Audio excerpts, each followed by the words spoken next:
Welcome to another episode of EPIGRAM. Today we have Mina Noorbakhsh.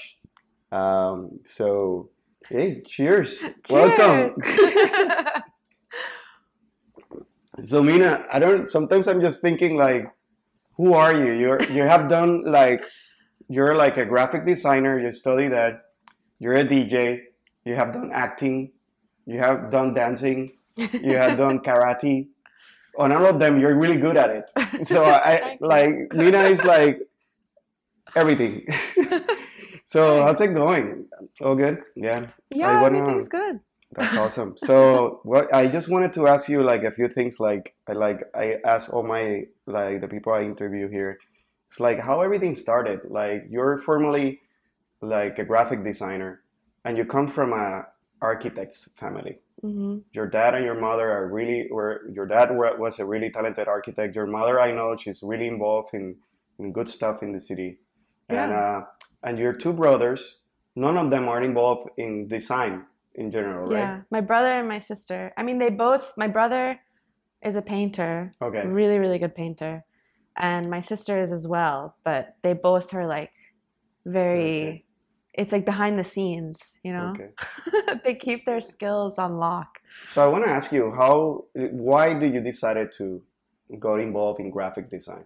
What happened that there's some influence behind your parents that like Definitely. Like okay, when you were saying the list of all the the things that I've been like a part of, yeah, honestly, like it starts with my parents. My father was in karate. My mother also participated in karate classes with him like in college. okay, So it was like a really big part of his life. So and our family. And then like later when we grew up, we all got into it and everything. With graphic design, like my so yeah, both my parents are architects.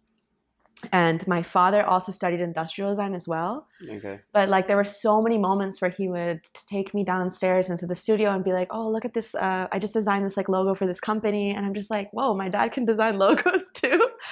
And so like it started with that, and just being like so inspired by like looking through their like flipping through their like thesis from their college years and like just looking at all the projects they put together. I mean, my both my parents were like such amazing partners in the sense that like if when my dad was like creating his thesis, my mom would help him with like the writing. They would both sit down and like lay out everything because obviously there wasn't like any Adobe InDesign or anything. So it would have to be very, they always just paid attention to all the details, which I really appreciated. So that was a really big influence. But honestly, when I was young, I wanted to be a painter, but then I Mm, was scared that I wouldn't make any money. So okay, I always like put it to the side. I was like, what am I gonna do? I want to do something artistic, but I want to make money. And my parents were like, don't do architecture. Like, don't, it's a lot of stress, like all this stuff. And I was worried that I wasn't good at math okay, or that I wasn't very confident in math. So then I was worried that I wouldn't be successful. But anyway, then when I went to college, I was initially in international studies because I wanted to do something, but it just wasn't connecting for me. And then I found out about graphic design. And then I was okay, like, wow, I can make money with this. This is business. You know what I mean? So yeah, that's kind of where I ended up. And then I was so lucky that I was going to Virginia Tech and they have like the best architecture school in like North America. okay, Or I think they still are. Um, so then when I went to into their program, School of Visual Arts, it was like they were just starting their graphic design program. So I was like their little part of their guinea pig okay, like class. But yeah, that's really where it started. My okay. parents and just having a affinity for the arts and like just being really inspired by them That's great. constantly. Yeah. That's cool. But I see like from the graphic design, all that knowledge you get, and also there's a passion with you and music too. That's also part of an influence in your house. Like your parents were Huge. DJs too. So here's another thing. So my father, um, long time ago, he had these. He said that he would like back in the 70s, he would go out to the clubs because he loved to dance, and he would give tapes to the DJs to record their sets. Mm, So and then later down the line, when I was like older, he like burned the tapes onto CDs, and then he gave me the mixes from no, like the 70s, and it was like the coolest thing ever because you could hear what the DJ's doing, like all that. And so honestly, like it really started with him. And You know, he has a So great vinyl collection. So it wasn't like a friend that your neighbor was DJing and you started DJing with him or something like that. It was more something in your house. Yeah, like like he kind of introduced me to that idea. And then when I got like my boombox, I could record the radio. Okay. And so then I would record the radio with tapes. Okay. And then it was like I would like basically I was putting together mixes like for myself, but I didn't realize that. I was just like, oh, I just want to record each track. And then when I was in college, I always liked kind of controlling like the party or like controlling like an environment. Like people would always be like, oh, like plug in your iPod, or like, oh, like, you know, why don't you try, like, why don't you put on your music or whatever. Like like when I was younger, I was always doing that. And then in college, it was like, it increased.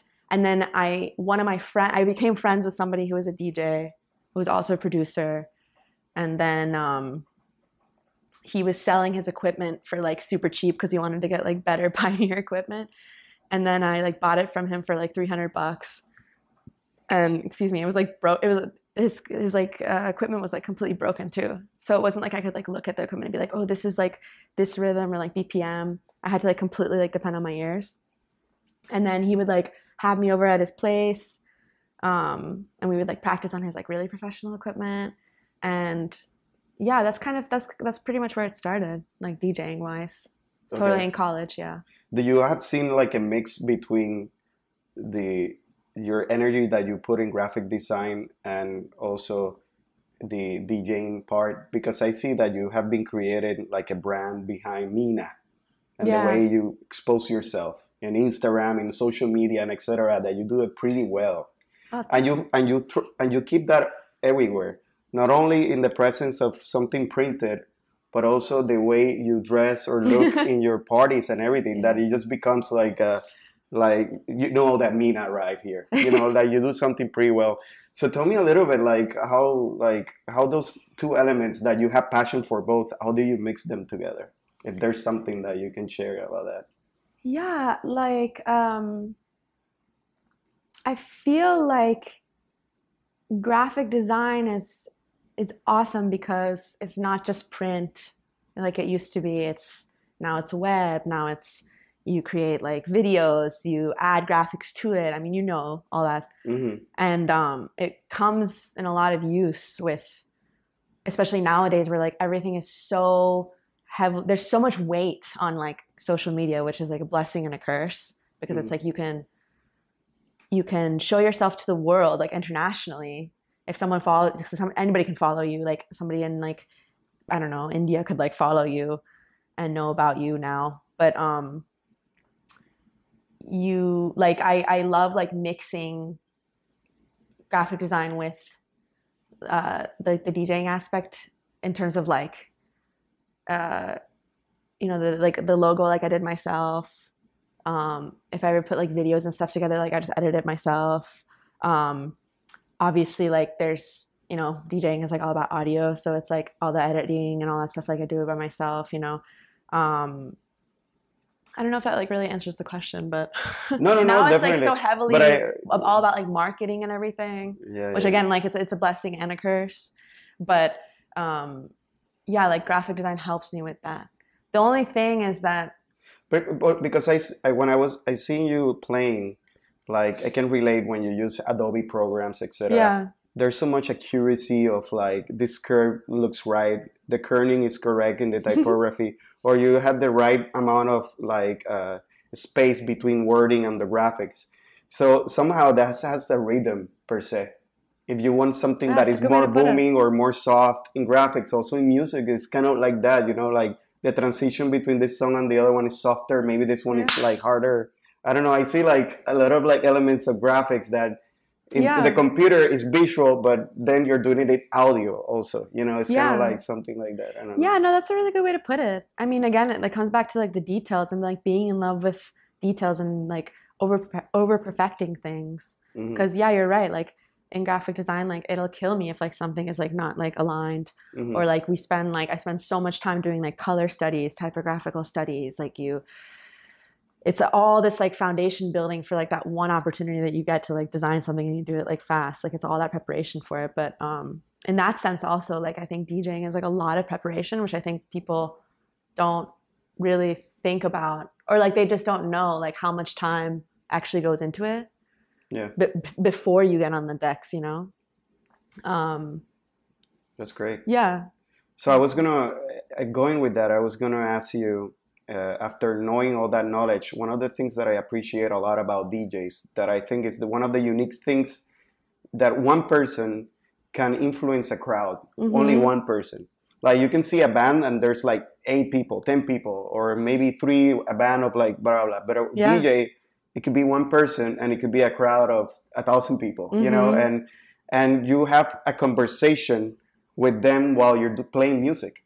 And I want to know how much is preparing something like a set of the night, mm-hmm. and how much is like, it's like improvising over there. You know, like you maybe have like an idea what you want to do, but depending on the crowd, maybe you switch mm-hmm. a song and you put it first and the next one, or when is the right time to put this, or blah, blah, blah. And you don't want to put the best stuff in the beginning, right? Either. Yeah. You know? Yeah, it's a really interesting process. Like first when you sit down, it's very similar to like design. Like it's like you sit down, you're like, okay, who's my audience? What is the space? Like, how is the music going to sound in there? But also like, how can I still be myself, but also like remember like what kind of night this is going to be? You know, like I have a lot of experience like opening for like other artists, which is like, to me, an opening DJ is like, it's a very like fine art, because you can make or break the night. You know, like you're creating a vibe first. You're trying to keep people there. You gain people's trust, and then as soon as you do that, then the main DJ comes on, and then it's like, like you're never supposed to be like this. It's a very interesting like journey. Like it's like you don't go in and you play like the peak. You know, you have to build this like energy in there. But yeah, like the interesting part about the preparation as well is that like you're sitting at your laptop now, instead of like going to the store and like getting your crates and all that stuff, crate digging like with the vinyl. We're very fortunate that that's the case. But yeah, you have to also remember that like, okay, I'm sitting at like a desk. I'm listening to this with my headphones, and you have to like put yourself in like the person's shoes, like on the dance floor. Like, is this going to make them like how is that going to make them feel? Okay. But it's like you also have that challenge of like, okay, I'm sitting in a seat. Like this might sound cool because I'm just sitting down and I'm relaxing or whatever, but like how is this actually going to sound in this space? And like I think of, I mean, this is probably a little bit, I don't know. I think of like each track as like water, like filling up the room. Okay. You can have, and then if you think about it like that, like you think about all the elements that are like within a track, like how full, like to me, it's like now I really, really listen to like the mix. Like there's, you can have one track that like the mix down is like very like full. Mm-hmm. And I know everything's going to sound really like on the surface right now because you have to just listen to music. It's hard sometimes to talk about it, but you can hear one track that is like very full. There's like a lot of percussion, there's all this stuff, but then there's like another track that you hear that is also like just as full, but it's like more like bass, and it's like, it's like more minimal, and like the mix down is warmer than like the other one. The other one is like more sharp, you know? Like these little details can like really affect like the situation and like in the room. And like I'm so fortunate that like I've been like a resident DJ like at Flash, which is like to me one of like the best, has the best sound systems, you know, in DC and honestly like in the US. But like they really paid attention to sound treatment. So it's like you can really hear the track for like what it is. Mm-hmm. Sometimes in like other clubs, you kind of get an idea, but it's like you can't hear like all the elements. But like because they paid attention to the engineering of the room, the sound treatment of the room at Flash, like it's very you can really hear like the full integrity of the track. That's awesome. So Mina, I was gonna ask you like after you told me all the stories behind gathering with the crowd, etc.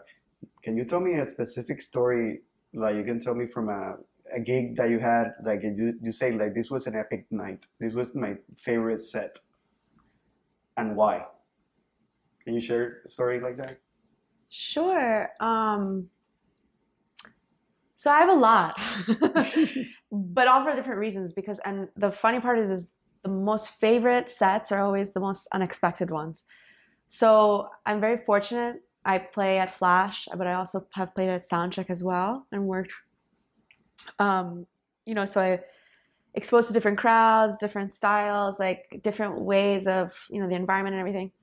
So at Soundcheck, I was opening for Nicole Moudaber, and I think it was like my third time that I have done that for her. And her gigs are always really fun because you can be experimental because, she's techno DJ. But I find that it's more interesting to not just go in straight with techno because that's what everybody's coming to see. They're coming to see her for her techno. So I always try to really like mix it up, be experimental, be fun. So I opened up for her. It went well. I mean, I'm always like, oh, I can do better every time. Then she played. It was really fun. Then she needed a closer. And like, you don't always, as an opening DJ, it's not always like you're guaranteed to like close the night or whatever. Usually the DJs want to just close it. And that night she wanted a closer, so I had like legit like an hour left to play. And sometimes they cut you off at like, what is it, like 2:30? But I think they let me play until like 3:15 or something. But I came on at a time where like honestly like whatever I was gonna do was gonna like make or break like the situation. So it's like really fragile because it's like if you put on like one wrong track, like everybody just clears the floor and then it's over. But I came on like after her thinking like, you know what, like I just want to be myself and just like do what I want to do. And like literally I like the crowd stayed there with me until like 3:15 or 3:30, whenever it was. And it was like one of the most incredible feelings because it was not all techno. Okay. And it was like a mix of like I did like these my favorite like some tech house tracks that I really wanted to play. I did have some techno in there. There was some stuff that I had been wanting to play for a long time that I still did, and like people were just reacting to it, like just really into it. And it was such a beautiful feeling because when you reach that point, it's like everyone trusts you, everyone's with you, everyone wants you to win, and you're just kind of like this like I don't know, this like machine, just like you're just like yes, yeah, like you just every track is like working. It was like one of those nights. That's awesome. But again, like I always feel like even when I talk about it, like it doesn't give justice to like actually being there because I mean it's audio, you have to like listen or whatever. So, but yeah, so that was like, one of my favorites, I think. That's awesome. So this is kind of like the last question. Like usually I talk about with the people I invite like more something related to the city we live in, DC. Mm-hmm. And when I arrived here, like I always say, like 9 years ago, the music scene wasn't that heavy yet. Or if it was a little bit underground. Yeah. Like if you wanted to go a place and dance, it was like you have to know the right people. Yeah. And now I have seen, like, you have been mentioning Flash, that there are clubs here in DC, Echo Stage, all that stuff. Soundcheck, yeah. Soundcheck, all that stuff, like, all the music scene have, like, blown in another layer. Yeah. So, U Street Musical. U Street Musical, yeah, all that stuff. They've been around, yeah. Even 10 Tigers Parlor, I mean, yeah. That's awesome. So, I'm always imagining, like, if DC, what is the north in the DC industry and how you can see it, I've seen so many other places that already have like that very established, like with festivals and stuff, like the Ultra Festival Miami, the Coachella and other places, the Burning Man, all that stuff. If they're in DC, there is any opportunity, if there's any conversation of doing something more formal, like a special thing here related to the electronic music industry. I don't know. Yeah, I mean, I really feel like DC is so unexpected. Like we're also, I don't want to say like underdog because like it's kind of like we are a force to like be reckoned with. Like there's so many, like we just like listed all these like great clubs and like great scenes and everything. Like it's really like so many of these teams and like the people who work, you know, for these clubs or like for these events and stuff, like they've just been putting so much hard work and like bringing these like big artists in and like really putting us on the map. And some of the parties that have been thrown here, like they're just like super special. And it always really warms my heart, honestly. I mean, as a party goer and as a DJ now, especially like that, like we're really like holding our own. I mean, yeah, you're like, oh, I want to go to New York. I want to go to this like warehouse party, or like, oh, I need to go to Miami. I like need to go to, I don't know, like one like Space or now Heart that's closed, which is sad. But like we're really like, I feel like putting ourselves on the map. Like it's a very ever growing scene.